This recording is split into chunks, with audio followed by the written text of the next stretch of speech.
This is the continuation of my ongoing series where I'm tier listing every single card announced for Spiritforge and then dynamically updating the tier list as we learn more information about the set. In the first video, I was just joined by Tog, and in this video, I'll be joined by Tog and Sold Out. Both of their respective platforms will be linked in the description. I think going forward though, I'm just going to have one person on because this was a bit longer than I intended. I hope you're looking for more Spiritforge reveals just like I am.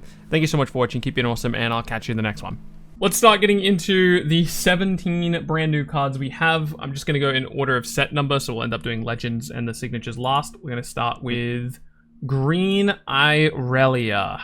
Green Irelia is a 5 energy, 4 might unit with Deflect. When you choose me or ready me, give me +1 might this turn. I mean, having Deflect in a CC is insane, I think, so. I think Deflect might be the least interesting part about the card. Yeah, when I first read it, I was low-key a little uninterested because I assumed it's just like student and that I thought the 5 cost is kind of slow. But after testing Irelia, you realize that you ready at the start of your turn, which gives it +1. And your legend ability can target it not just once, you can do it like 2 or 3 times within a turn to get 0 to a +3. I see what you're saying. There's new repeat spells that target your Irelia like once or twice. I noticed that as well. All the equipment triggers it. I think this card is possibly one of the best units in the game right now. I'm right there with you. I think the best. She does get very big. I mean, she does get very large, and the fact that you can like move her around is really quick, like easily, is nice. I think the way you put it, I don't remember whether you did this in DMs or if it was in our little Discord, but the way that you put it, I think is a really good way of describing it to someone who doesn't see the vision of this card, is that she's 5 cost Ladros with no power cost. Yeah, that was me. I said that. Yeah, that's like at all how I was thinking about this card. But, that is exactly how you should think about this card. This card is nuts. That's how you should think. That's when it clicked for me, because Aurelia's legend ability is pseudo ganking. Right. And like you're just a non-power costed ganking deflect massive unit. Or perhaps and you maybe have like it out as your CC. That's true. Yeah, I guess that is true. Because I was kind of worried about the 4 might, like if I pass on this and like my opponent like can walk over it or they can like kill it with a spell. But I guess the Deflect makes killing it with a spell super risky because you get like super blown out. And like I'm not sure if you remember or not, but Green has GA and Hourglass. I don't think we care if this thing dies. And then stack deck to make sure you find them. And stack deck to make sure you find them. I mean, I'm a stack deck enjoyer. Yeah, I mean, I think having Deflect just like really does it for me. Like, I think that the text on it's insane, but I think like having that sort of like protection that even if she does get outed, your opponent has to spend like a ton of resources to do so. I think that's just like really good on a card. All right, I'm putting this thing in Z. It's there's a good chance it's like in the middle of Z if that's ordered as well. Like. Yeah, I haven't been worrying too much about order. I think, but if we just try to ballpark order as we go, I think I can get behind that as well. Yeah. Yeah, it might be the best card revealed. Yep, I can get like non-legend, I should say. Yep. All right, on to the Plundering Poro. Plundering Poro is a 2 energy, 2 might, a blue unit. When I conquer, play a gold gear token exhausted. As a reminder, gold gear tokens are, they're token gear, and you can tap them and sacrifice them to generate a power, a non-specified power, so it works for any color. This guy's broken. I mean, it contests Ravenbloom for the 2-drop spot. Like, this guy's insane. I couldn't agree more. I don't even know why they printed this card, to be honest. Like, why are we just going first? This is maybe the best turn 1 play in the game. You play this, you get in basically a free conquer. Everyone knows that the first conquer is basically free. You just get a gold for free, and now the first power cost you play in your in the game just doesn't matter. And then your opponent has to deal with it, or you just keep doing that. Like, I don't know, that just seems like really oppressive, especially with the equipment and like I think power costs are like really emphasized in this set. I think having just a passive like gold income is just crazy. Yeah, I can't agree more. Plundering Poro is probably like my favorite unit revealed so far. This is the exact type of effect I want. I want to do like cringe degen stuff that doesn't even express the power level of this card. I think the practical implications of this card are pretty much what you guys said, essentially just like the first conquer is free or whatever, and the first thing you pay for is whatever. But I'm really excited to degen abuse this thing with like weird time warp loops because I have more energy than I would otherwise have access to, which is also potentially game breaking as well on a completely different access. So like I don't think it can be lower than S. That's what I'm looking at right now. Maybe like high A. The fact this 2-drop enables like the degen things Willow was talking about, but is also just a super like value piece for a normal deck as well, trying to play the game fair. Like just doing Poro, and then on your second turn you can do Falling Star and Kai'Sa for no power cost. Oh my gosh! And then like Hopeful or something. Well, you can't do it on your second turn because the gold gear comes in exhausted. So it'll be on your third turn. Yeah. Oh no, whatever. But you can do it or like accelerate Kai'Sa and shit as well. Like even just the value implications of this card is just too much. Like if I'm going to be honest, I think it's Z because it's probably the best 2-drop in the game so far. I can get behind that, bro. I swear, set 2's nuts. All right, agreed. I'm up. Yeah. All right, next up we have Doran's Blade, a 2-cost equipment with no power cost. Obviously, other than the equip effect, and just a vanilla +2 on the card that's equipped. Yeah, I'm pretty high on it because of like how it influences your early turns in these orange decks. So a big problem with these orange decks, well, for now, is whenever you play a 2-drop, you can never defend it on your turn 2. So like really, you're just sending it out for 1 point and it's going to die or whatever. But like if instead the development on your turn 1 is a Doran's Blade, and then say turn 2 is something like a yellow Fiora that you equip, or a Weapon Master Lucian that you equip, or a set that you can equip now. I actually think it's probably contesting a lot of the 2-drops in most of the orange decks at the moment. So I'm a big fan of Doran's Blade, but it's nothing like too crazy. Yeah, I think it's another one of these cards that like makes going first like insane. Just like the line of turn 1 2-drop, turn 2 Doran's Blade equip 2-drop. Push into their 2-drop, or just going up to hold or whatever, like that. I don't know, it just sounds so good. But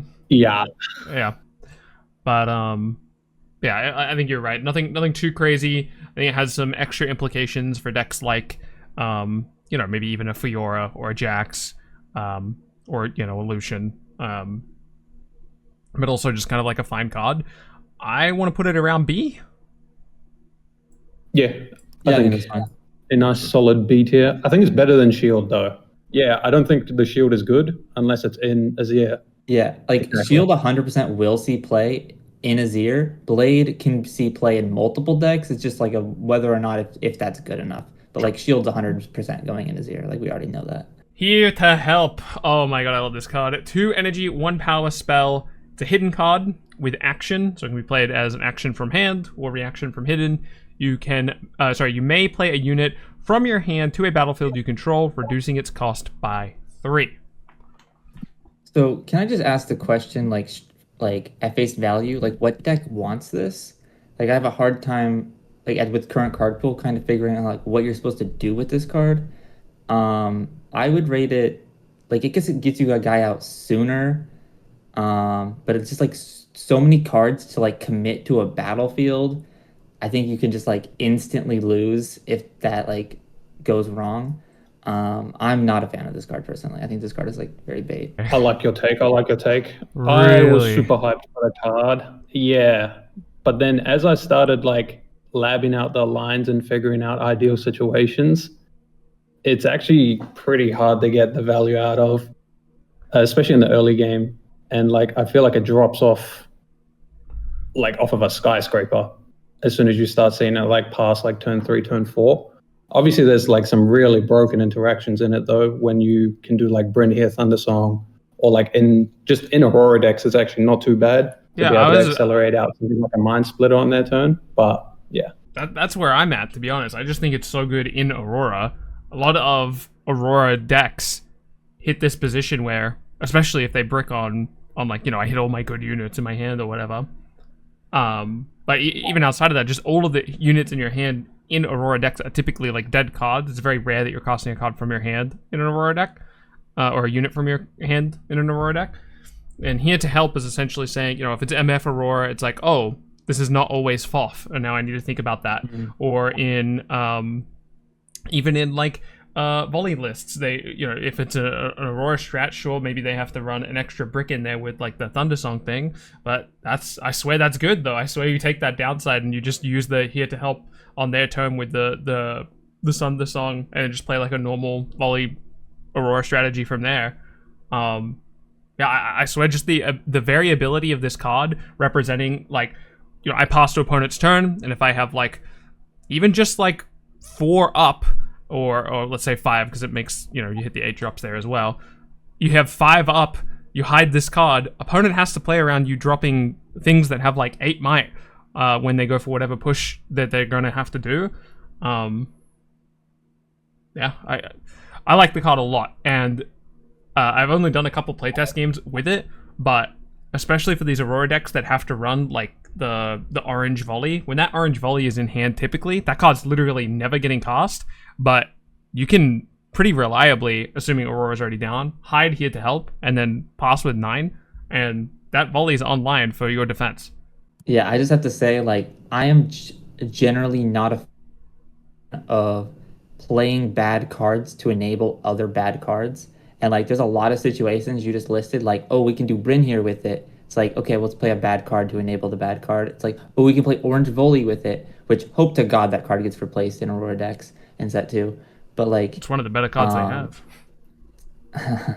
Like, you have to be ahead on a field, hide this for a power. Maybe you don't hide it, but you're still paying a power, so it doesn't matter. To like play out your Dead Bloom for 2 power. It's just like, this is just like infinitely expensive. It's just like super card neg. Like, I can see it being like a big like, ha, gotcha. But like, I don't think any good player is going to fall into that like obvious sort of trap.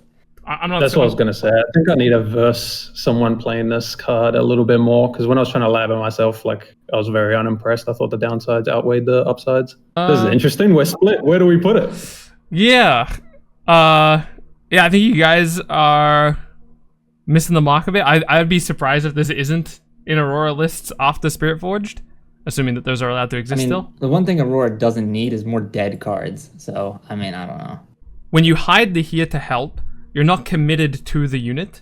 So if you do the here to help and then they choose not to interact with it, you can use your energy for like other things that turn, instead of committing to the here to help, and then use the here to help either next turn or a future turn, where if you just played the unit from your hand, you're committed to that energy, and you can't, you know, you couldn't, you know, if it's volley, you couldn't void seek, or if it's MF, you couldn't fight or flight, or if it's MF, you couldn't stack deck, or you couldn't rebuke, or you couldn't, you know, whatever.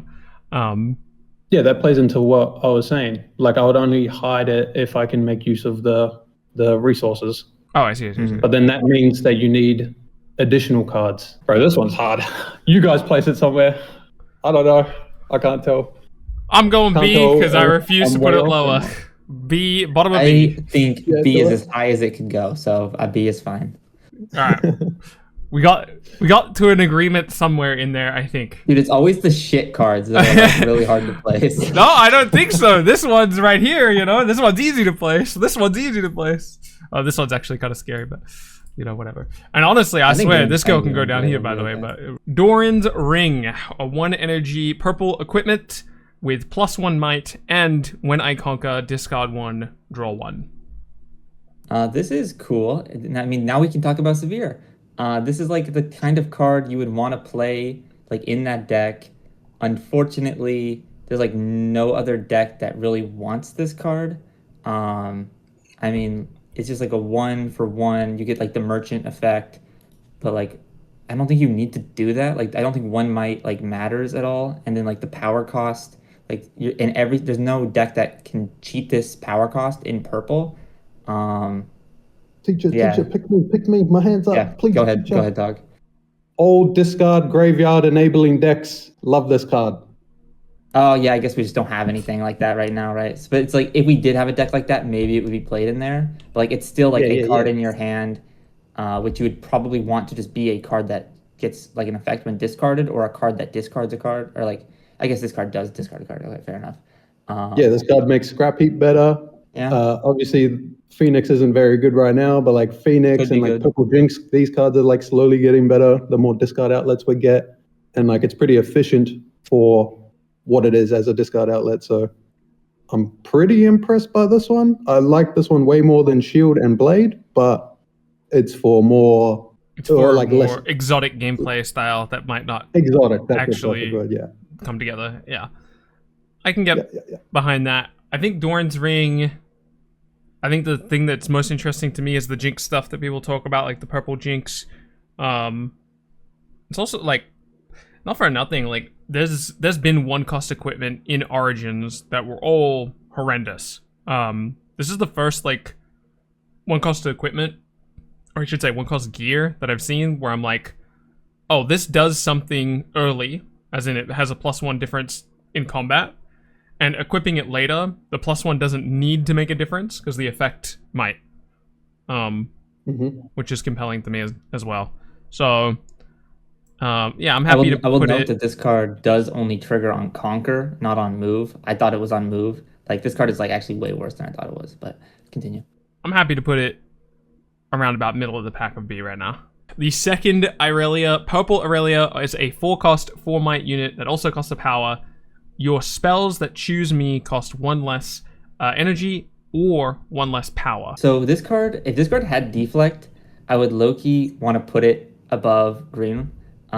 Just because like I think I was thinking about like how big do you actually need Green Irelia to be, and I was like, this card kind of reduces the cost of your spells, and I was kind of thinking about like the cost of like your cards and like your legend ability.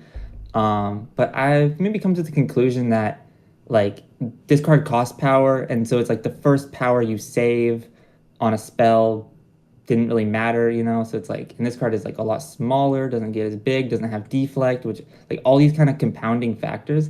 I think this card is just like objectively worse than the green one, like just pretty much in every case. I agree with that. Here's where I ended up. So initially reading it, the effect is very good. And I actually assumed that purple was going to be better until I like checked both and like thought about it more deeply and let the hype die down first. Green's strictly better in Irelia. I actually think purple Irelia is going to be like an Ezreal card or like one of these other decks because I think she enables some degenerate stuff in the game.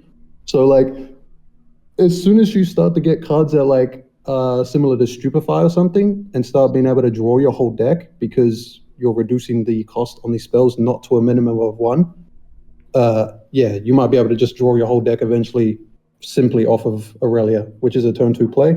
I was calling her a Goblin Electromancer for people that know that card. So Hell yeah. That is interesting. This card doesn't say to a minimum of 1. There's implications there for sure. Yeah, I could see that. I think outside of like the weird degeneracy that could potentially break the game because this card doesn't have to a minimum of 1 printed on it, I don't like the card very much. The biggest thing that flagged it for me was that this card says spells and the other one doesn't say spells, so that already puts this one a little bit of a foot behind. Weird that it's so yeah, that's whatever, and it's costs of power, man. Like that's compared to the other CC, man. That's a bad. When there's one CC that doesn't cost power and there's a CC that does cost power. Generally speaking, the CC that doesn't cost power starts off on a better foot, and the effect is more compelling on the other one, I think. But I also agree that because it doesn't say to a minimum of 1, there's like weird implications of this card going forward. We're probably not there in set 2, but like you can cast your spell for free, which is cool. Your Sig. I want to go like really aggressive the other direction for Irelia. Like I want to go like C or like low B. Well, it's just, yeah, like, it's like, what deck are you playing this in? I think you're right, Tog, that it's like an Ezreal card or something. But even then, it's just like, I don't know. My bet is that this card doesn't see play in set 2. Yeah, I think you're probably right about that. I think this card is kind of weird. It's kind of hard to place, kind of hard to figure out what to do with. Doesn't do anything by itself. Yeah, really strange. I think because it enables possible degenerate stuff, it has to be low B. Low B. I can get behind that. Yeah, I think that's fine. It's like a pretty average card, yeah. All right, on to legends. We have a Rumble, the red-blue legend of the set. Your mechs have shield. I do not like Rumble very much. Like I knew it. I knew he was gonna be one of them. I knew it. I knew. I could have told you the fact. I can write your script for you. Sold. Maybe there are I just like this mechs word is really throwing me off. I'm like, now I have to put all these mechs in my deck, and it's like maybe that's fine. Maybe the mech cards are really good. Maybe it doesn't matter. Maybe like this card makes the mechs good. But I'm gonna break my rule of interrupting during this intro, just because I just want to. It's a pertinent question I need to ask you. We agree, Daring Poro is like really good, right? Daring. Oh, sorry, I meant Stalwart Poro, whatever. That one. Stalwart. The one with shield. The green one. Yeah. Yeah. He's pretty good. Yeah, I would say that's a good card. Now imagine I have a Stalwart Poro that's a mech. Now what? Okay. But we don't have any 2-drops that are mechs. Yeah, but we got like 190 cards still to go. Okay, like I think if we assume that there is at least one 2-drop mech, good start for Rumble. Obviously, it's like obviously this card is completely dependent on like what mechs we get, but it's just like I don't like being kind of put in this box where it's like now I have to play the mech cards, where it's like I don't want to, it's like that just doesn't feel like he doesn't get it. It's not a downside. It's an upside. Your cards are getting buffed if they're mechs. You want to run mechs. You love playing mechs. Yeah, it just like limits your deck building in such an uninteresting way. All right, go ahead. Tog, tell them how it is, Tog. Oh my lord, free stats is just broken. Me and Willow had to fight everyone in community Discord about Yi on reveal. I'm surprised we have to do it again. Free stats is already broken, so like I'll do anything to get me free stats on my legend ability. The fact that it's on mechs like shows. Oh wait, first off, they announced that they're going to be making the mech units or like whatever you call them in here, like creature types, similar to slivers from Magic, where they're all going to start buffing each other and stuff. And so you can just tell it's going to be like a super aggressive swarm deck or something along those lines. And like when I hear that super aggressive deck and I just get free stats, it's just going to be like one of the best aggro decks in my mind. Like I can't not see it being amazing. And I feel like the colorway is probably going to be good. So many arguments I keep hearing is like, why wouldn't you just play the good mechs in Kai'Sa? Well, because I get free stats in Rumble. Like, I don't know.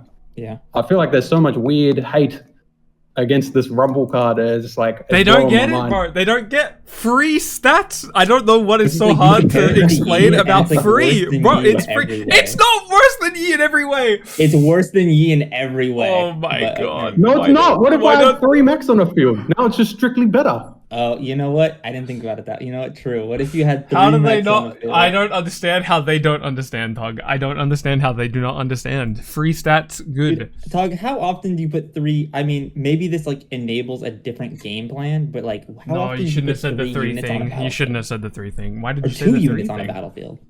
But I don't know. Maybe I fucking play like 3 of my units untap turn 4, and then I play my anthems or whatever. I'm fucking crushing over your units or whatever. Yeah. And then I just end up with like 2 or 3 on the field after my attack. Isn't that just a normal sequence of gameplay? Like when you attack a field and you win it, you have units on the field. Yes or no? Why are you how did you attack with 3 units? I know, I just like you're attacking with so many, it's like having so many, it's like did you need that much might to clear? And it's like if you needed that much might to clear, then how did nothing die? I thought I asked a yes or no question first off, but second off, if you win the combat, you can now play units to the field as well. You can do that. You can. Yeah, that's a legal play you're allowed to make. Exactly. So like it's not a rare situation. True. That you're trying to like claim it is. Okay. All Tog is trying to say is if the +1 would be worse than Yi, and it would make a difference in the scenario. There are things that we can do as Rumble to not only make it as good as Yi, but better than Yi. That's true. That's a good point. I didn't think about it that way. Yeah, that's a good point. In conclusion, Rumble good. Everyone argue with a wall. True, actually, go argue for with the a sake fucking brick wall. For the sake of like my own sanity and all of the currently revealed cards, and then kind of where I expect things to land. Like, what does Rumble need to be like actually good? Maybe a token mech generator, maybe a 2-drop mech. And then, like, that's probably enough in my mind to make Rumble one of the better characters that we have available to us. And with that context, thinking like, oh, Rumble will probably get those tools because of the type of deck they're designing, I want to put Rumble here. But purely because of the principle of the situation, I want to put Rumble here. Okay? I love what you just said. I love everything you just put down. I'm so down. I guess the way I was thinking about it is I'm thinking like every unit in my deck needs to be a mech, or this guy just doesn't do anything. Alright, I guess if you're playing like a handful of mechs... Where does it... Tug, help me. Where does it say on the Rumble card that my deck needs to contain only mechs? Where does it say that? Yeah, but it's like... Let me just double check that magnifying glass. Oh, it's not there! It's like... Alright, it's just like you're putting yourself in situations where your legend doesn't do anything if you don't have a mech on the board. So it's like... If you think the opportunity cost of not running... Let's say, just like, as an example, let's say... Rek'Sai is the best unit in the game, okay? And you're saying, well, Rek'Sai is not a mech. And that means Rumble's bad, because I don't get to take advantage of my legend ability, because I miss out on the opportunity cost of running Rek'Sai. We can just run the Rek'Sai in the deck, little bro, and it's the same as it would be in any other deck. Sure, I don't get my legend ability on that unit, but it's still the same power level as it. No, it doesn't matter, because it's the same as it would be in any other deck, and I have all these other mechs in my deck as well that also get the shield. I think the legend ability is like one of the most, like maybe the most important thing, and just to be like, I'm playing this unit, and when I play the unit, my legend does nothing. Okay, like, they don't get it. Your argument doesn't work, so it doesn't work. Okay, how does Kaiser's ability work with Rek'Sai? Comments sound off and below. Am I right about the comments will agree with you, and that's an argument I'll use to disagree with you harder. Okay? Actually, I can actually answer that question. How does Red Kaisa enable Kaisa? It's that you don't have to pay power costs for your spells, and so the power costs of your units don't affect you as much. Right? It doesn't deramp you. Oh, so it's an outside effect, just like how the mech is. The shield's on our mech. True. You know what? So it's the same fucking shit. Okay, yeah. I mean, dude, I hope they print 0 mechs in this Tog, you know what's going to be so annoying, Tog? In set 3, there will be another legend that gives a bonus stats for free, and we will have to explain to people. We will have to explain to people that free stats are good. And Rumble, and the whole time, Rumble will be the whole time. Rumble's gonna be like a top 3 character in the meta. He's gonna be like dominating the meta, and then set 3, they're gonna reveal a legend that gives free stats, and you and I are gonna have to sit here on a video and be like, guys, these are free stats is good. They're not free. They're not free, chat. I'm sorry. The cost is in the deck building, and just because the cost is in the deck building doesn't mean there isn't a cost. I'm sorry. So if anyway, most tribal decks from any TCG, like. This has never been a downside, and I don't know why we're like creating it or like claiming that it is a downside now when it comes to Riftbound. Like tribal decks are just normal, man. I think Goblins versus Gnomes, Hearthstone, mechs weren't actually good because you have to run mechs in your deck. For those who know, Mech Mage was like unbeatable during that meta. So anyway. Okay, yeah, and then like you can even look at Magic, like humans and Magic and stuff, like slivers and Magic. Like what they're basing this entire deck around, like I think it's contextual. I think if they print like a bunch of fucking bomb ass mechs, then like just play it in, like the mechs in the mech deck. But like I think that's so dependent and like limits your deck building to playing these mech cards that I don't know how else to explain. All right, let's move on. You can just As if Rumble needed more, we have a Danger Zone, 1 energy, 1 power, reaction, repeat. 1 energy, 1 power. Give your mechs +1 this turn. He got better. He was already so good, and he got better. Yeah. So this card is interesting. Let's just assume that Rumble's good, right? He's got his mechs in his deck. I was thinking about kind of like the math on this card and like when am I playing this card? +1 might is a very interesting amount. I don't know how often 1 might kind of matters in a fight. It matters sometimes. If you attack with like multiple mechs, you get like multiple might. That's very interesting. So this is kind of like a scaling card.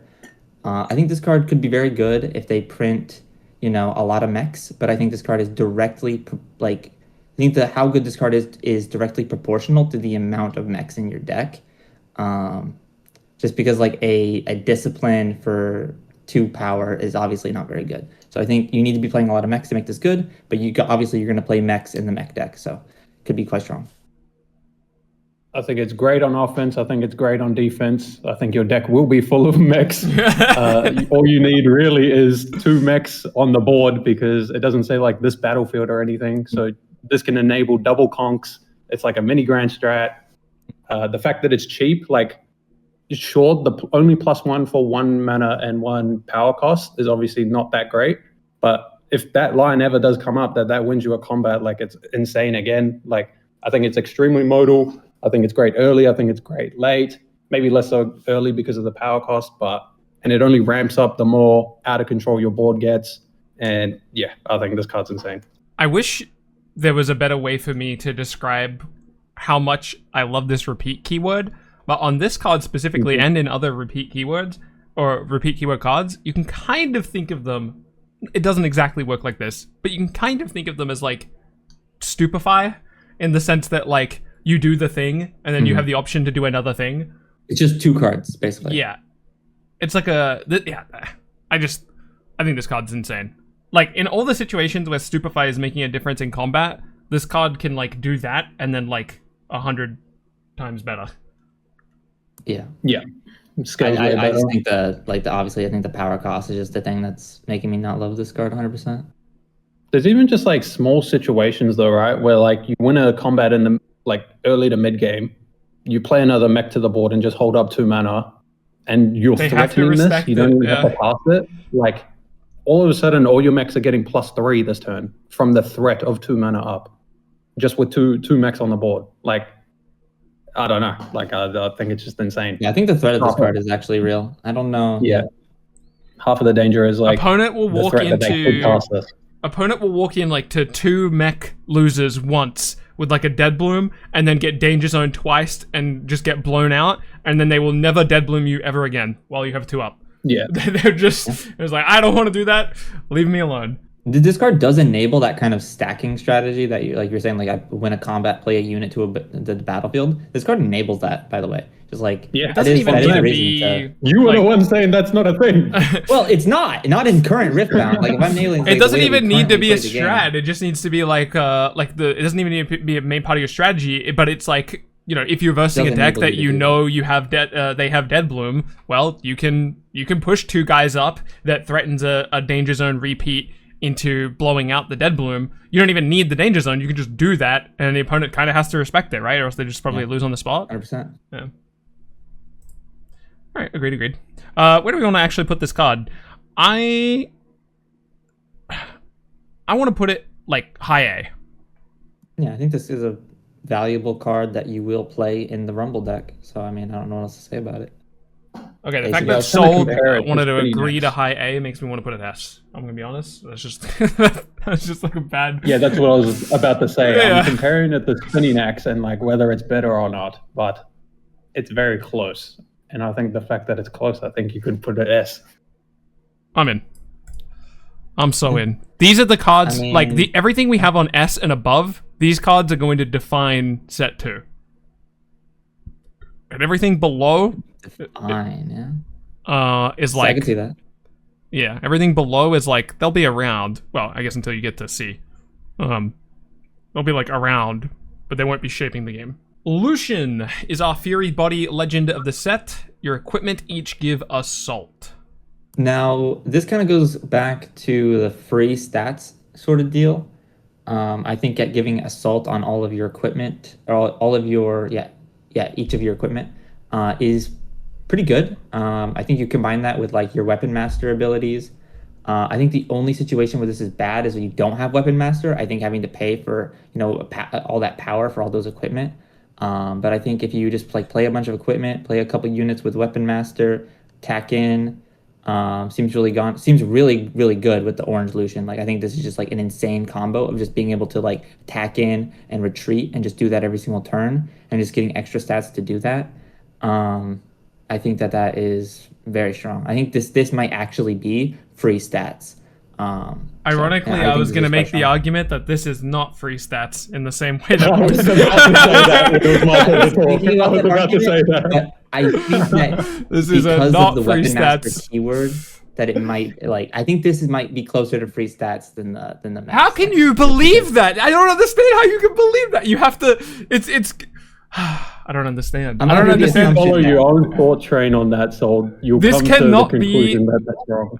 This cannot be free stats, while Rumble is not free stats. You understand what I'm saying? Sorry, this Okay, can't be I free guess stats if Rumble the is way not free I'm- stats. Just the way I'm thinking about it is like, I want to play equipment. I don't want to play mechs. I don't know Why? why, but in my brain, I just really don't like mechs. Maybe I'm just a mech hater. Okay, I don't Well, know. add this in. If you want to play equipment, you also need units. So now That's you're like, true. it's asking for more resources, more cards, more like you have to run these types of things in your deck, Yeah. kind of thing. And I yeah, think the that's assault stat I think is worse than shield, in my opinion. reasonable. I also have. Here's my biggest gripe with this card. I think a part of the reason you want to run equipment is to lower your ratio of units because they're kind of the same thing. That's not even remotely true. But sorry, continue. No. I think it's totally true.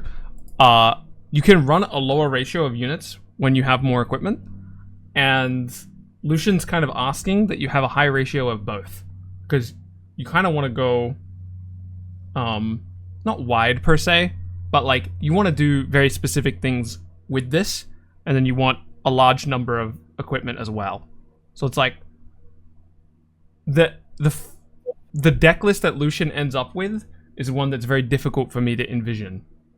So Yeah, that's a perfect way to put it, because I tried to build Lucian. I was trying to see like what he would look like in the ideal world, and I had that exact problem where like I want equipments and then try to all in on just my orange Lucian, but that becomes a lot of times like that becomes the weakness of your deck, so you need these other units. But the problem is like once you have these other units and you start equipping, like getting your equipments out, which is slowing down your early game, just to add that in there, slowing down your early game, you put your equipments on, you get a good trade, your opponent trades back or whatever because only assault.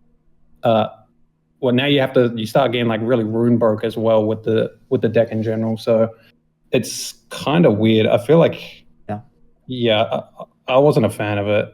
I couldn't figure that's it what out. I'm saying is like you do need like a ton of like every unit in your deck has to have Weapon Master, or I think this like you just like rune break yourself exactly is like kind of the issue I'm having with I this. could agree with that. Yeah. I think I think like turn 1 Dorian's Blade and the turn 2 like loot. That's bad actually. I'm realizing that's like dog shit. I don't know. Yeah, it wasn't even good. Not even good. Maybe because like you can't just like play a unit to base and pass on turn 2. That's just not good enough.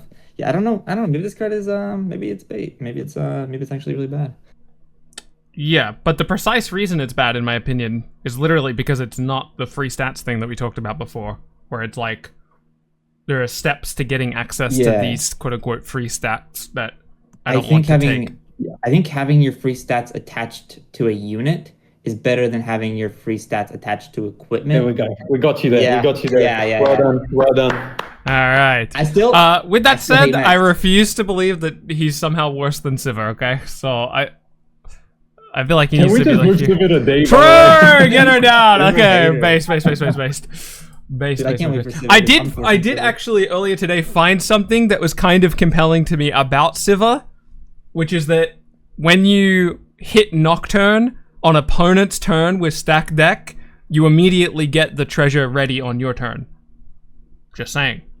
Okay, that's the still first. bad. Bro's jumping through fucking fire. That's the first. Bad. Listen, I'm just Yeah. saying. That's the first. I No. was this whole time since Sivir was revealed. I've been trying to find the something, just literally any compelling reason to go out of my way for her effect, and I found the first thing where it's like, oh, if I Nocturne during opponent's turn, I can when it passes back to me, I will have the gold readied.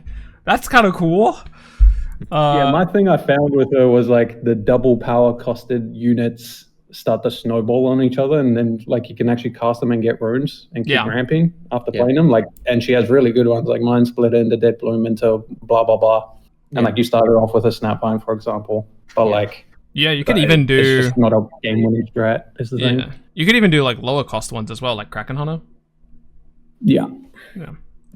Anyway, this card is a much better case for Lucian, in my opinion. We have Relentless Pursuit, 2 energy, 1 power, action, move a friendly unit you may attach an equipment with the same controller to it. This turn, that unit has when I conquer, you may move me to my base.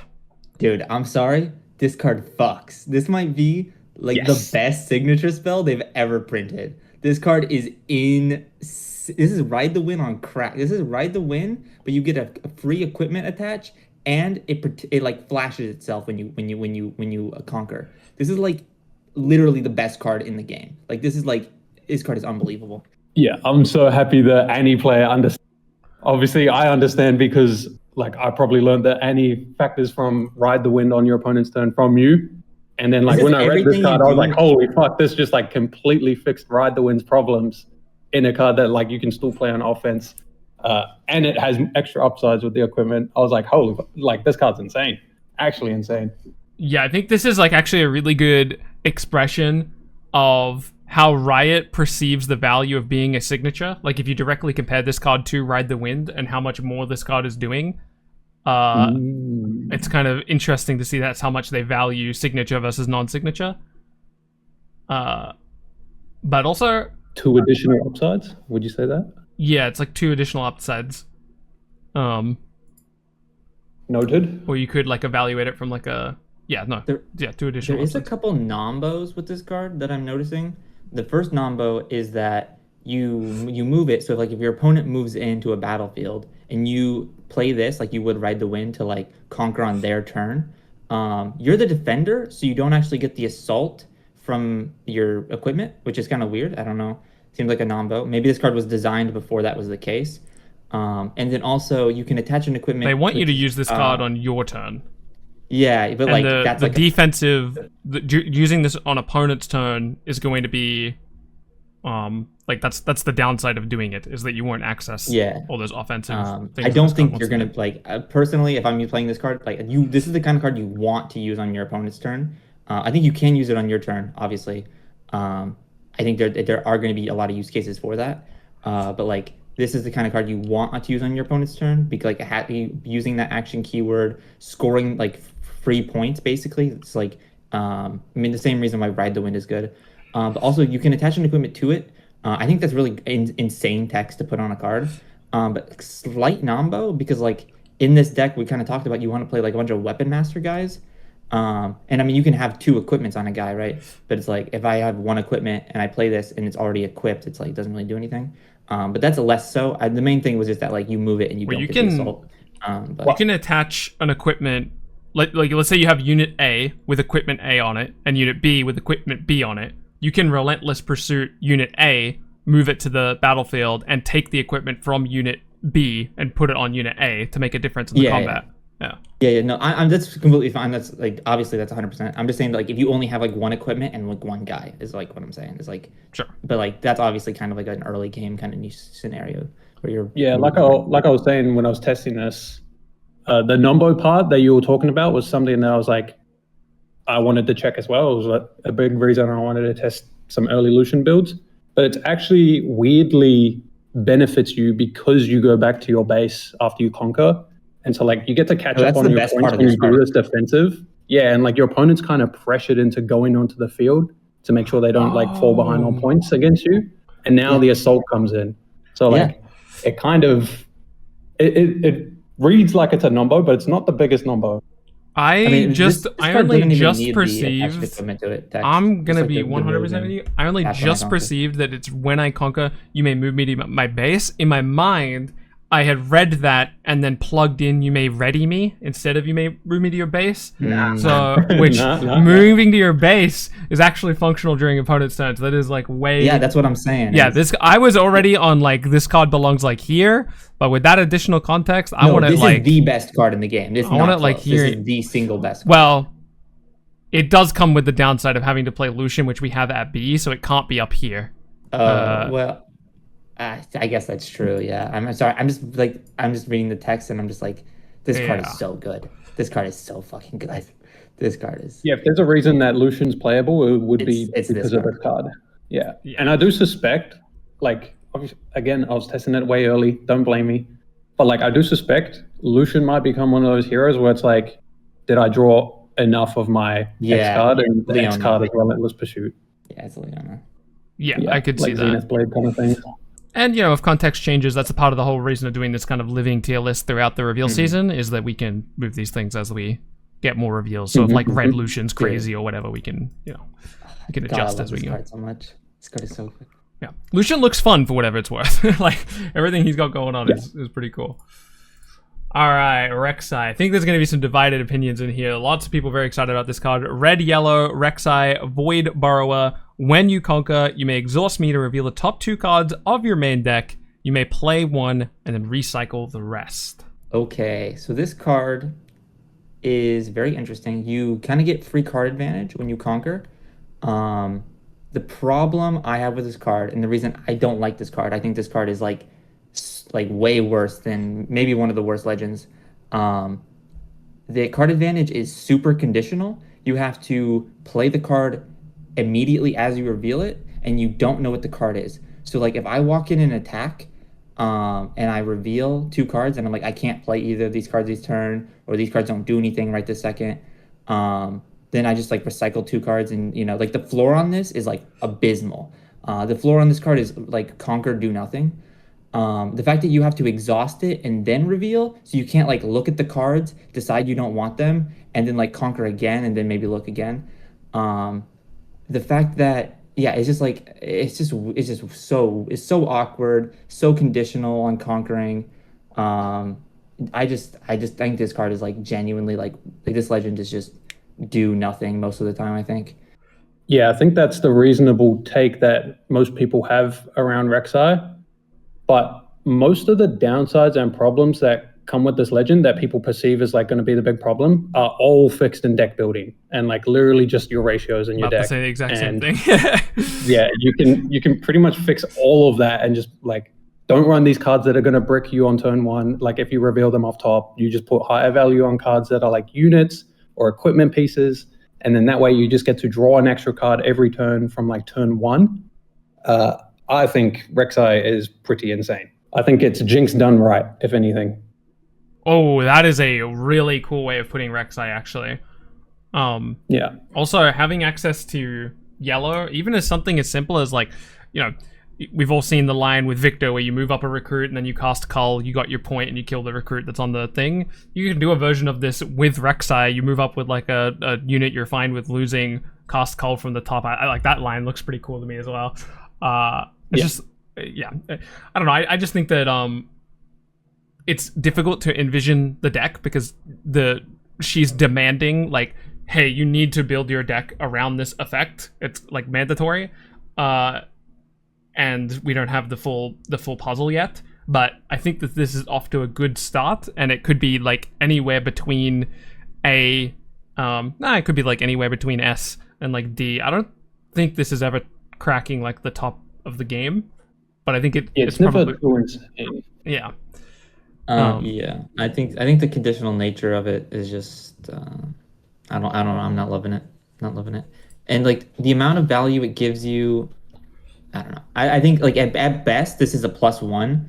At worst, it's a do nothing in the legend zone. And I think like if you compare that to the legends in the set in Origins, like I don't know, it just doesn't seem great at all.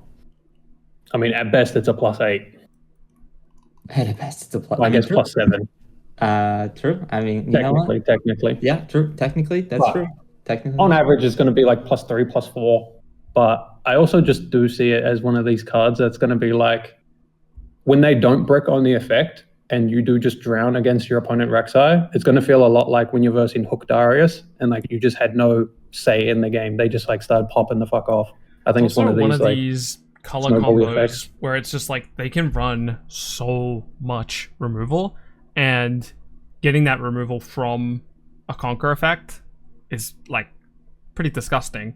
It's like the fact that every time you conquer, obviously it doesn't work like this because you have to play the card in that moment, but it's kind of like when you conquer Vision 2, and that's like way worse than that.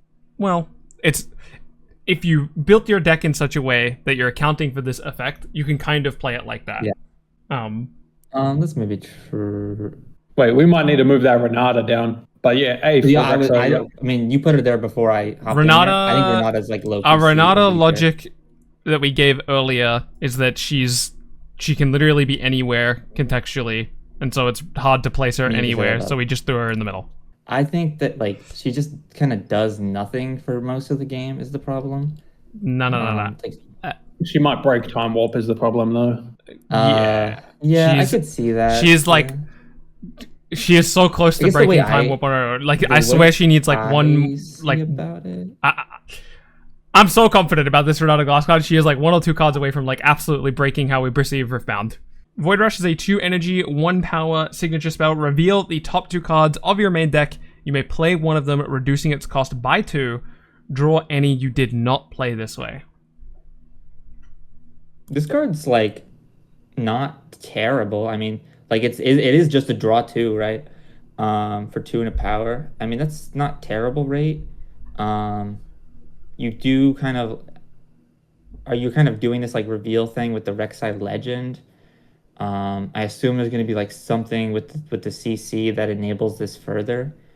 I think the floor on this card is just draw 2, and I think that's good enough. I think the fact that the power replaces, I mean the energy, I should say, energy is replaced by the cost reduction. That you just kind of play this for free. I think this is like an instant 3 of in the Rek'Sai deck. I don't see how you could not. This card just seems very strong. This card's literally pot of greed. Like, it's actually insane. Like, I mean, pot of greed. Yeah. Yeah. Like, Agreed. I don't know. This card's just like breeds fucking nuts to me. And like, real simple, real powerful. Like, great card, I think. Yeah, I agree. I don't think it can be lower than S. Yeah. So I will say, I do think, just one more tangent about Rek'Sai. I do think it limits your deck building to cards that like you are like.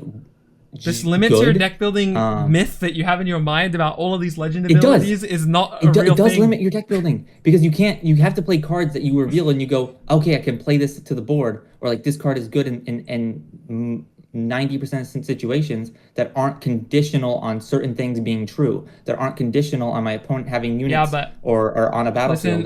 Listen to what I'm saying though. If it, let's say it is the case that this effect is warping this effect and the preceding strategy is warping the cards that you choose to add to your deck. This is because that effect is A, compelling enough that it's justifying this, or B, or I should say one of 2 things is true. It warps your deck in such a way that you have to build around this because it's that strong, or B, it's just not that strong. And then that's the access you evaluate it on, not the fact that like, oh, it's conditional of this thing. It's like the conditional of this thing is not like that's not like a downside. It is still either good or still either bad. You explained that so well. If I'm thinking about like the signature spell, the legend effect, these are like such important pieces of a deck that like I'm trying to like envision. Wait, before you tangent, then I want to flip it to maybe help you understand. Like why limiting is the worst word to use here. Okay. Maybe so I'm like phrasing things incorrectly. Yeah. Like, because in Annie, do you think it's limiting that you have to put 2 cost, like 3 or 2 cost spells in your deck? Like the word works there, right? But it's not. You're not limiting. Yeah. No, that's a good. That's a good shout. I've never thought about Annie as limiting. But like you're using it in that context for these other heroes, which is why like me and Yellow hard disagree. I could like see it's that. Not limiting because you're getting an upside from doing it. Right. So like maybe this card enables you to play things that you weren't already playing. I will build my deck around this because when I draw this card, I'm +2. That is an upside. Okay. And I'm happy for that. Yeah. Okay. I will build my deck around my Rek'Sai Legend because I will draw a card every turn. That's true. You know, that's a good point. Yeah. I do think that the cards, like in the way that you build the deck, the cards do need to be a little unconditional. So that way, when you do draw, like you do reveal them off these, like you can like get value instantly. Like you don't want to hit like conditional cards. But I think that is probably good. And I think that's probably good enough. I mean, the floor on this is just draw 2. So, I mean, it has to be really strong. Ornn, my goat. Ornn is our Calm Mind legend of the set with reaction, add 1 power, use only to play gear or use gear abilities. I mean, there's not really anything you can say about Ornn. other than like he's contextual to the gear that we get, obviously. I think the fact that you can use it to pay for gear abilities matters for the power cost on equipment. I think that's going to matter like a lot. I think this is gonna be like an equipment focused deck probably. The fact that it's for all gear and not just equipment matters like a ton. As we know from Kaisa, just like this sort of pay power to like pseudo ramp is like insane. And I think that like I think bare minimum like he's just like a ramp go big deck. But I think the versatility of this effect, like the different ways you can play it, like this effect is just crazy. I think this is like definitely one of the best legends they've revealed. Yeah, this one's like super interesting. As soon as you realize that you can play Seal on turn one, you realize that it starts to snowball its effect from turn one if you just draw Seal, which is like insane because now you can start paying like 2 power costs on your gears all throughout the game. On top of that, obviously you're going to be a gear-based deck. Even if we don't have the best examples yet, even just the ones that we have now with like Sterak's, the Guardian Angel, all these cards, imagine you're just playing these gears ramping up to like 8 mana. You get to your Watcher, you play your Watcher like accelerated for 8, and then you just put like 3 equipment on it for free, and like you're not de-ramping past the 2 Watcher mana. Like, yeah, like, and then you're just coming in with a Watcher for like 17, and then you hide a Zhonya's on it, shit, or like you already have a GA on it. Like, I think it's going to be a slow and steady build your base with like equipment and gear, and then you're just going to have like Exodia on your board. Yeah. My controversial take that got some rage bait on Twitter was that this ability is of course you need to take a second and assume that equipment is of equal value to spells, but if we assume that, this ability is like strictly better than Kai'Sa's because it works on the ability of being able to re-equip, and then just also any other persistent gear abilities that are going on throughout the game. It's just like more versatile in that sense. Yeah, I'm super high on Ornn. I want Ornn like up here. This is where I want Ornn. I think the only like so the thing about gear is that like gear doesn't like win you the game in the same way that units do. So like you do need like units. I think thinking like about spells in Kaisa is that spells have like an immediate impact on the board. Like they just do something. Sometimes gear doesn't do that. There's a lot of situations where you play gear and it isn't very good, or like doesn't stop your opponent from winning. Like you can't like use this to like falling star your opponent. So obviously conditional on the gear we get, but I think this effect is probably unconditional enough that it will be good even if it's not in set 2. I can see your points. Like maybe it's a little bit slower compared to the Kaisa thing, but yeah, I think it has enough trade-offs on the upside compared to being a little bit slower that like benefits it a lot. And that's assuming it even is slower. Like obviously we haven't seen a lot of the cards that we're gonna see. So my thing is, even if I agree, I'm not expressing whether I agree or disagree with that. Yeah. But let's say for example I did agree with that. And so let's say that Ornn's effect is marginally, or let's even say it's considerably worse than Kaisa. Kaisa's effect being considerably worse would still be a good effect. So I'm happy to put Ornn quite high. Yeah. Any like strong disagreement with her? I'm happy with it. Yeah. Okay. Jax, our calm body legend of the set, is 1 energy and exhaust this to attach a detached equipment you control to a unit you control, or exhaust this, attach an attached equipment you control to a unit you control. Avoiding these kind of power costs on your gear matters a lot. I think being able to move equipment around with something you can't normally do is very strong.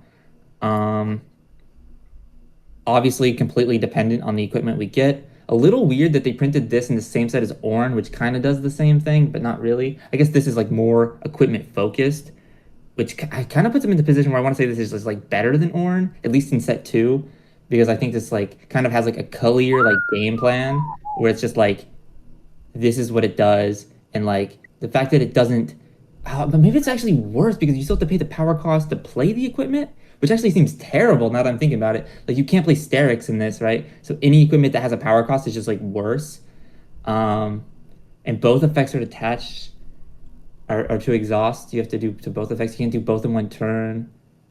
Actually, I'm more like thinking about it. I am thinking this card's actually kind of mid. Being able to move equipment from one unit to another does matter, but does seem kind of mid actually compared to Ornn. I'm thinking. Okay, good. You got around there. You got around to there. I Okay. thought you were about to say better than Ornn. That initial power cost, like to play the gear, I think that matters like infinite amounts, especially with the like equipment that we have. So yeah. Yeah, 100%. Because I went the whole same trip as you just then when I first read it. I was like, oh, it does like break a little bit of a rule where I can move my equipments to other things. You can do it inside of the same turn that like maybe you do combat on one field, move that equipment to another unit, and then attack the other field. I thought it had really cool implications like that. But what ended up happening, once again, I'm just a DJ and apparently I just test all these decks. What ended up happening is it's too niche. You require too many cards or too many pieces to actually pull any value out of Jax. Like if I'm going to be completely serious, like most of the time you need like 2 equipment on the field and 2 units on the field. And like, you're not really getting any assistance like you are with Yi or even Lee Sin in the early games without these equipments. These equipments are still going to set you back if you are like developing them out. There was like so many downsides that like I actually went super low on Jax after like posting a tweet where I put him in S tier because my initial read was like, oh yeah, it seems good, but not yet. So After glad. playing with it just for a little bit, I was like, yeah. I'm so glad you just told that story because I've been out of the house. It's been my birthday. People are at my my get together that I had, and I'm ignoring them all. I'm reading my tweets, and I see you putting Jax S tier, and I'm like, it just can't be right. I don't know what's going on in his head right now, but it cannot be right. I swear it cannot be right. So I'm glad that I was ready to fight on this. Well, I'm glad you got there as well, because I did not see the vision for this card at all. It seemed so inefficient in comparison to what everything else is doing in this set, that, like... Listen, it's not Sivir tier for me, but it's the worst one we've talked about today.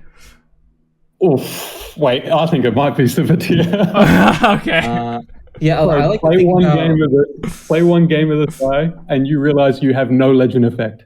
Yeah, I like to think about legend effects, like how early am I getting value out of this, and then like how conditional is that value, and like this kind of like is dead on both boxes. It's like early, it's like maybe turn 2, maybe turn 3, I'm equipping a gear with this, and then like how conditional, I have to have a unit and an equipment, and it's like it's going to cost an energy to like do the attaches. So cringe, man. Like that matters. Like on turn 2, that matters. That's like 20% of your energy, 25% of your energy.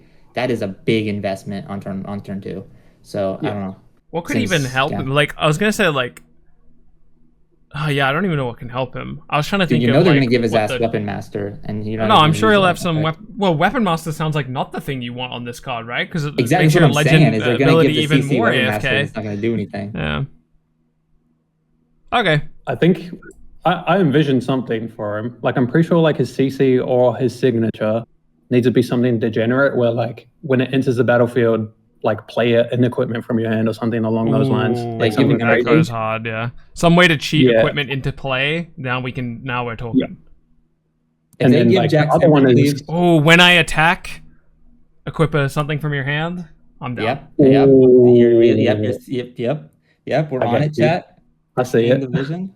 Basically, we're all on the same page. There needs to be something degen with the rest of the context for Jax because this equipment sucks. that are good. Yeah. Well, not just equipment that is good. He needs a chosen champion or a signature or something that is cheating equipment into play. Yeah. Because he has access to good equipment. I mean, honestly, like it's the chosen champion is honestly maybe more important than the legend. Like whether or not your chosen champion is good or not kind of defines like what you're allowed to do sometimes. I can kind of get behind that. I guess it depends on it really depends on the rest of the context, but I think generally speaking, that's probably pretty true. Defiant Dance is a 1 energy, 1 power spell. Reaction, give a unit +2 this turn and another unit -2 this turn.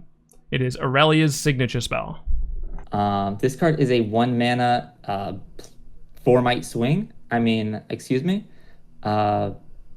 At 5, I mean, it's a 1 mana 5 might swing if you target the green Irelia. This card is this card is broken. This card is like broken. This is like on guard. If it was, yeah, this card On is guard like. is I'm sorry, this jealous. card is, dude. 1 mana 4 might swing I is just crazy. I don't know. That's just crazy. Like 1 mana 4 might swing. That's crazy. I think this contests MF's bullet time for best card in the game. I can get In behind the that. context of like the legend playing it and everything. Because this on green Irelia, like you said, is 5, but you can also ready the Irelia with your legend trigger. So it's actually a 1 card 6. And again, it's the same thing as that Rumble thing we we're talking about. When Irelia has 1 mana up and a green Irelia, now you have to start thinking about +6. Like, you literally cannot play around it. Yeah, Like, you think can't about just- when you play against a blue deck and you're like, you see them go down to 1 instead of 2. You're like, I don't have to think about smokescreen. That's not a variable with this one. They always have a 4-point swing with 1 up. Yeah, okay. No, I think all of us are on board. This is like a nuts card. Z easy. I think the only reason I would rate this card like lower is that I think maybe I'm wrong about this, but just like outsider looking in, obviously I haven't tested any of these cards or like how the deck plays, but I'm just like looking at the power cost in this deck, and I'm just like, yikes, like that's a lot of power. That's a lot of power. No, it's really not that bad. Okay, I trust. If you say that's the case, I trust. But that's a lot. Yeah, of power. I can like even sell it to you. So Okay. like it's the same way that you play the early game, the first 3 turns, the same way Yas does. And like how Yas always gets the 8 mana like super fast. Because you just play non-power costed early drop, non-power costed spells to defend your early drop, get the 2 points. Yep. Slam green I got it. Irelia. Yep. Yeah, I got it. Yep. Okay. The power cost are nothing. And this card is basically okay. I've actually unlocked my brain. I've shattered my brain. I'm in my mind palace. You just add the 1 energy pip on your legend to the cost of your unit. Boom, free. Irelia is a top tier deck already. On God. No, this seems no. I'm kind of like putting all these pieces together. This seems very broken, actually. I'm kind of understanding. Agreed. Can we just put it at top of Z, by the way?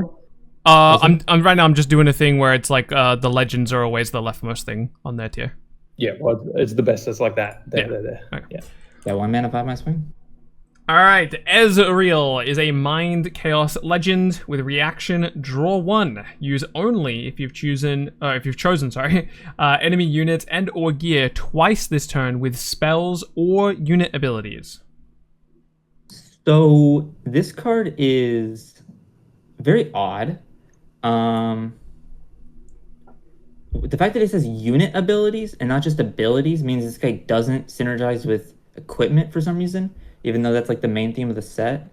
Well, they probably don't want I you think putting this- 2 Orb of Regrets on board and then drawing a card every turn for free. Yeah, but like I'm thinking about the situation where this guy is good, and like you pretty much always have to play. So most spells and unit abilities in the game do not target multiple things. At least all the ones I'm thinking of anyway. So that means that they're gonna have to print like specific cards to enable this. I mean, being able to draw a card off Flash is pretty good, but like I don't even think Flash isn't really a card that's generically playable. It's like good in Annie because you can play it for free. This guy, honestly, I think this guy's like really bad. Like I think they have to print cards to enable him specifically because he doesn't synergize with any of the cards in the game right now, basically pretty much. And the cards that he enables is like few and far between. It's like Flash specifically, and like now you're just like wasting energy at that point. Yeah, like, I think this guy's unplayable. Yeah, I don't see the vision with like almost at all because I'm pretty sure this is going to have the exact vibe as current Jinx Legend, where like you won't get the extra draw for like 2 or 3 turns, and at that point it's like really slow, and then it's not in a type of ability that 1 extra draw on turn 3 is going to start to catch you up, so it's going to really depend on like his signature spell, his chosen champion, all of these types of effects. A really good reference point that like I have is like anybody that's questioned me like why I ranked Ezreal pretty low on my Twitter post, like I just ask you like, do you think this is better than Rek'Sai? Because that usually tells me who's the dumbass here, because I think Rek'Sai is just strictly better. Yeah, no, I can get behind that. I was really excited about getting an Ezreal legend. And when I read his reveal, I was like, oh, Yeah. not this time. I'll wait for the next one, I guess. Because, listen, he's off to a bad start immediately by who I'm about to compare him to. But if you look at an effect like Lux, one of the best things she can do is cast Singularity and draw a card, which is like the best thing Ezreal's doing right now as well. Oh, yeah, that puts it into perspective, doesn't it? Yeah. The best thing he's doing right now is either 2 spells to trigger the effect or Singularity to draw 1. And yeah. That's tough. Now he has the upside of surely one of his chosen champions will be playable, unlike Lux. But with our current context, I can't put him higher than C. Like, I'm thinking about the cards that they have to print to make this guy playable, and I just don't like. They would need to print like an Ezreal CC, like a 4 cost. Maybe it has a power on it, but it's like when I move, give 2 units -1. Well, maybe then it would be like good enough. Even if he had like a chosen champion that could like tap and then do something. Yeah, like to trigger target. this ability. Yeah, you know, there's something there, but there's what this character is encouraging already, just kind of based on what Tog was saying, is that this effect probably isn't resolving turn 1, turn 2, in most scenarios. So what a card is essentially asking you to do is play a slower version of Riftbound, which doesn't really exist. But even if you do try to play that slower game of Riftbound, Ezreal is not how we would do this. Agree. Yeah, you have to either have him like a degenerate build, or you probably can't build him. Yeah, but Ezreal is asking to choose enemy units, and what Tog is asking is, can we target specifically enemy units? Yeah. This guy's unplayable. Holy shit. My shit doesn't even work. Yeah. Holy. I thought it was just units. And I was like, okay, you can like flash to trigger him. That's cool. No, you can't. Literally the only card that is 1 card to draw a card with Ezreal is Singularity. Yeah, they literally have to print an it's either multi-spells to enable this guy specifically. It's either multi-spells, which multi-spells to do this effect isn't like the worst thing in the world because you're getting back one of those cards. So you're like, you shouldn't like quote unquote run out of cards or whatever. But it's either multi-spells or it's Singularity to make Ezreal draw. There's just like cards like Singularity. Maybe a cheaper version of Singu, maybe. Yeah, it's only like 1 power. He's gonna have a Sig spell. It's gonna be worse than Falling Star, but he'll have access. There was one thing. Oh, it's like the 2 questions I always ask about the legend is like, how early is this getting me value, and how conditional is that to achieve? And it's like turn 3 maybe, and it's like this is like the most conditional thing they've ever printed on a card. It's like it's abysmal. Yeah, unplayable. I have an important lore question. Yeah, what's up? Okay. Why does this Ezreal artwork feature 2 belts? I think it's a style. It's actually just more belts, right? Because he has a belt around his thigh, too.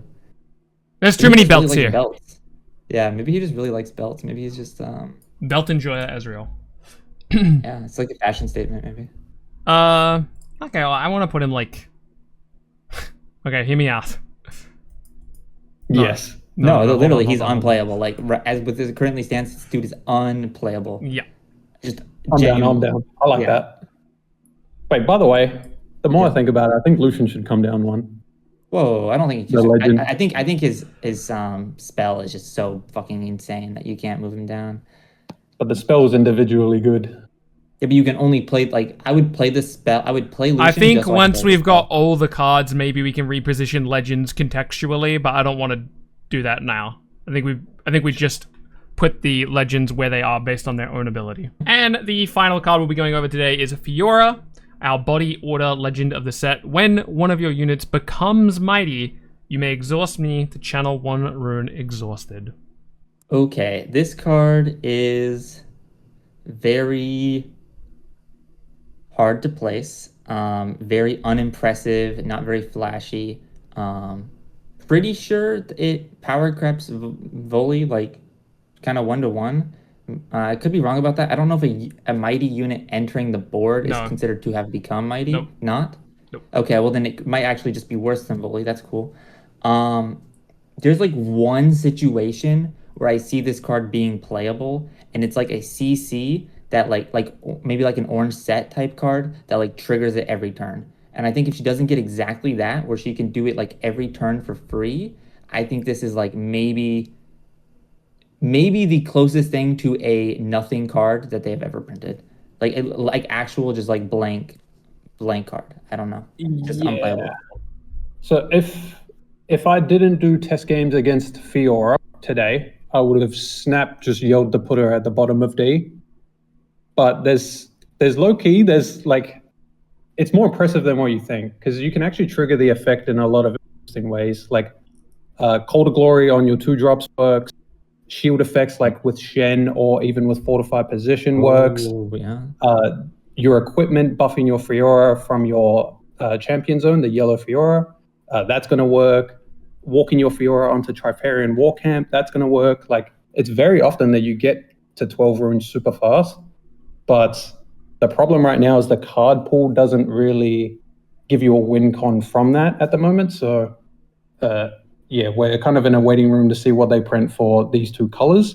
But yeah, she can play really big things. I think you just skip the early game with Fiora. Like, the only 2-drop you're playing is probably Pookie, because that's a way to trigger your effect. And you just try and play the mid game with like equipments on like a Fiora, for example, or other mid-ranged things while you get up to 12 runes and just dump some big top in. But yeah, like initially I would have put her bottom of D, but like I actually think she's probably like a C tier. Yeah, I actually had a similar path to you when I first read her. I was like, this seems like actually unplayable. Yeah. And then giving it some more consideration, mainly because of like effects like Shield, where it's like I've very temporarily become mighty. That's significantly more compelling. And when you just said it now, Shen, I was just like, oh, Shen's 3 of in whatever Fiora is doing, because you get back your power, which is like the biggest downside of Shen for Fiora.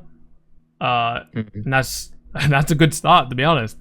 Another big one, by the way, is Leona, because Leona has Shield 1 that people always forget about. Puts her straight to 5. Yeah, and she becomes mighty as well. Okay.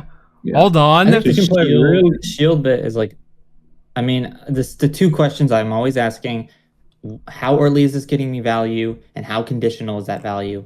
I think kind of like these shield effects, like that's not coming in as early as I'd want it to. Like that's maybe a turn 3, turn 4 kind of deal, and then like that's a little more conditional than I would want it to be. So I'm not like super high on this.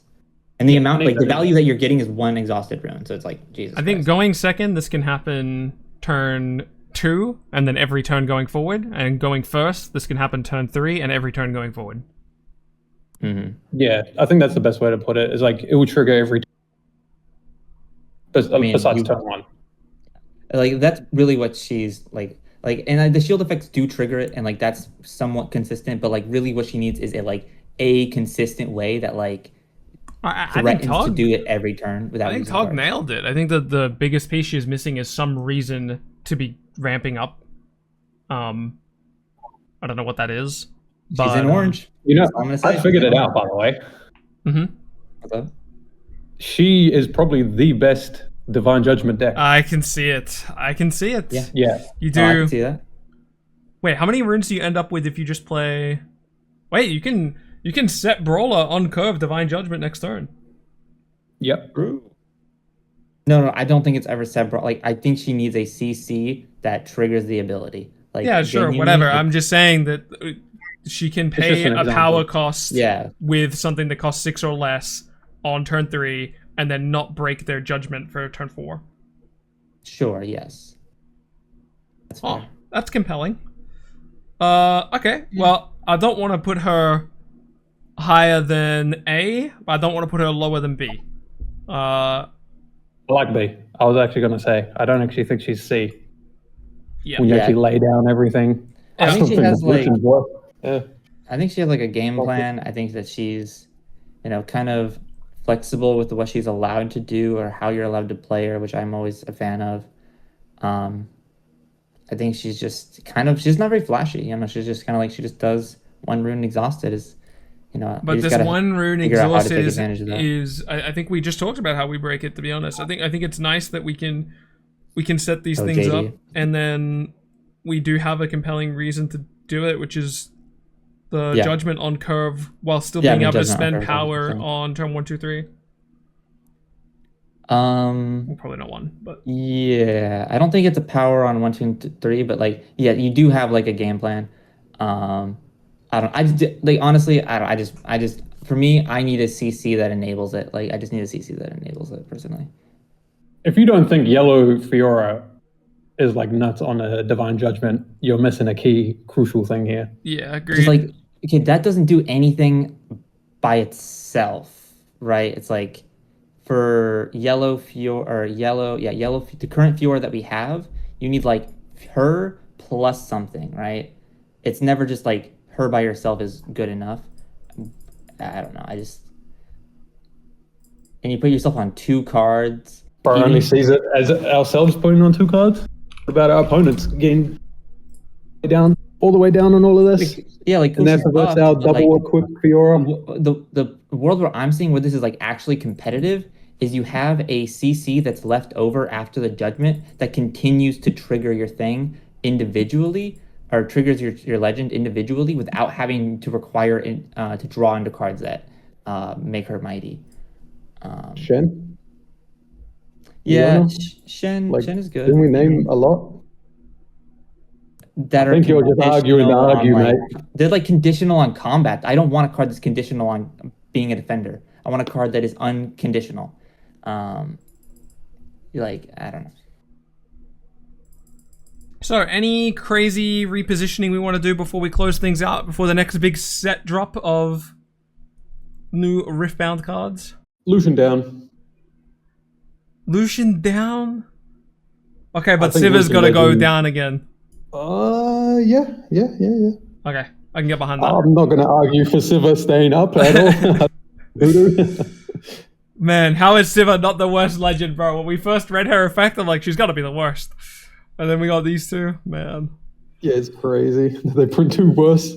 It's crazy that Fiora is not worse as well. Yeah, no, I think Fiora might be, of all the legends in Riftbound history so far, she might be like the most dramatic switch up for me between initial read and 24 hours later.